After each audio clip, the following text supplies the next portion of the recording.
আসসালামু আলাইকুম। আশা করি সবাই ভালো আছেন। আলহামদুলিল্লাহ আমরাও ভালো আছি আল্লাহর রহমতে।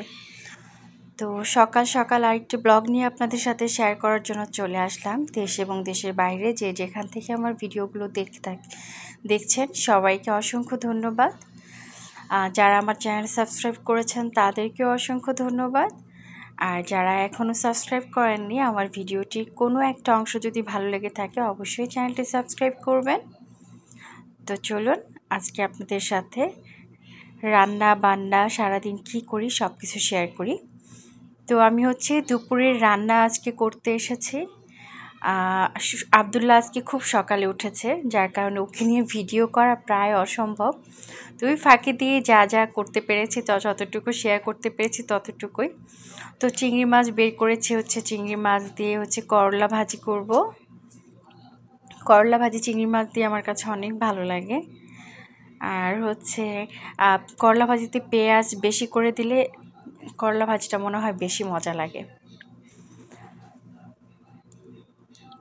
তো সবার হাতে করলা ভাজি আমি খেতে পারি না। করলা ভাজি কারো কারো হাতে কিন্তু তিতা হয়। তো কিছু কিছু করলা ভাজি আবার একটু ভাজা ভাজা করলে কিন্তু মজা লাগে। তো বাসায় লাকড়ির চুলায় মা যখন করলা ভাজি করতো, করলা ভাজিটা দিয়েই মনে হয় যে এক প্লেট ভাত খেয়ে উঠতে পারতাম, এত মজা লাগে। তো এখন তো মা লাকড়ির চুলায় বেশি একটা রান্না করে না। দেখা যায় ওনার শরীরটাও খারাপ থাকে, তাই দেখা যায় ঘরে ওনার তো সিলিন্ডার গ্যাস ওখানে ব্যবহার করে বেশিরভাগ মানুষ। তো সিলিন্ডারেই যখন শরীর ভালো না লাগে বেশিরভাগ রান্না করা হয়। কিন্তু আমি গেলে তারপরও দেখা যায় শখে শখে আমি লাকড়ির চুলা আমাকে জ্বালিয়ে দিতে বলি। আমিও রান্না করি, মাও রান্না করে। তো যে কয়দিন থাকে লাকড়ির চুলায় রান্না করে আমি খাই। আমার কাছে খুব ভালো লাগে লাকড়ির চুলার রান্না। তো আসলে ছোটোবেলার যে স্মৃতি, এগুলো তো আসলে কোনো রকমই ভোলার মতো না। ছোটোবেলার সাথে তো আর এখন সেইগুলো মিলবে না। আর এই যে ভর্তা বানাচ্ছি, সুজানার বাবা আবার ভর্তা খেতে চেয়েছে। ওনার অনেক দিন যাবত নাকি ভর্তা খেতে ইচ্ছা করছে। তো আলুর ভর্তা করছি, কচুরমুখির ভর্তা করছি, আর এইখানে আমি আবার একটু মাছের ভর্তা করব, যার কারণে মাছের সাথে ওগুলো ভেজে নিচ্ছে। আর ডিমের ভর্তা বানাবো আর কি। আর এদিকে আমি আবার ফালুদা বানাবো। সুজানা ফালুদা খেতে চেয়েছে। তো ফালুদা আমি এটা বাসার থেকে নিয়ে আসছিলাম, রাঁধুনি যে ফালুদা মিক্সটা পাওয়া যায় না, সেটা আর কি আসার সময় নিয়ে আসছিলাম। আর একটা আমি 1 লিটারের একটা দুধের বোতল নিয়ে নিয়েছি। তো আর কি এখানে পরিমাণ সব লেখাই থাকে, আসলে ফালুদা কিভাবে বানাতে হয় ইনস্ট্রাকশন সব প্যাকেটের গায়ে দেয়াই থাকে। তো আমি এটা 1 লিটার দুধে আর কি জাল করে ঘন করে নিব। আর জেলোর প্যাকেটও আছে, জেলোর প্যাকেট দিয়েও আলাদা করে জেলোটা আলাদা আলাদা জাল দিয়ে বাটিতে ঢেলে রাখতে হবে আর কি। তো আমি এই যে সাবু, নুডলস, চিনি সব এখানে ভিতরে দেওয়া আছে, কিশমিশ। তো আমি আগে এটা জাল দিয়ে রাখবো সাইডে, তারপর জেলোটা তৈরি করব। তো এটাতে আসলে যতটুকু মিষ্টি থাকে আমার কাছে মনে হয় না যে মিষ্টি আলাদা করে আর দিতে হয়। তো এরপরেও যারা মিষ্টি বেশি পছন্দ করে, খুব বেশি মিষ্টি খায়, তারা চিনির প্রয়োজন পড়তে পারে। আর যে জেলোর সাথেও চিনি এগুলো সব একসাথে মিক্সড করা থাকে, জাস্ট এটা কেটে ঢেলে জাল দিয়ে আর কি একটা বলক আসলে একটা বাটিতে ঢেলে রাখলেই হয়।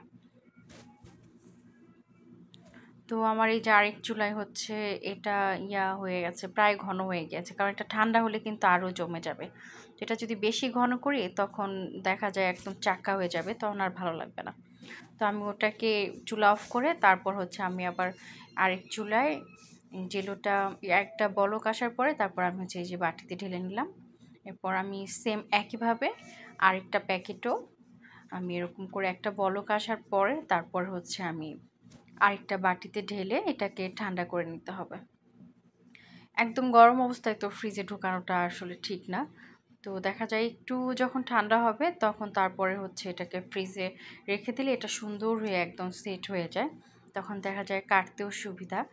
আর কি এখানে যদি পানি বেশি পড়ে যায় না, তাহলে কিন্তু জেলোটা ভালোভাবে একদমই জমে না। দেখা যায় যে ফালুদার ভিতরে যখন দেওয়া হয় তখন দেখা যায় ওগুলো একদম ভেঙে গুঁড়ো গুঁড়ো হয়ে যায়, সাথে একদম মিক্সড হয়ে যায়। তো পানিটা আসলে এখানে পরিমাণ মতো দেওয়াটা অনেক বেশি জরুরি। তো এখানে দেওয়া আছে 1 কাপ করে। তো আমার কাছে মনে হয় যে 1 কাপের একটু কম দিলে ভালো। আমি দেখলাম এর আগেও আমি আরেকবার বানিয়েছিলাম।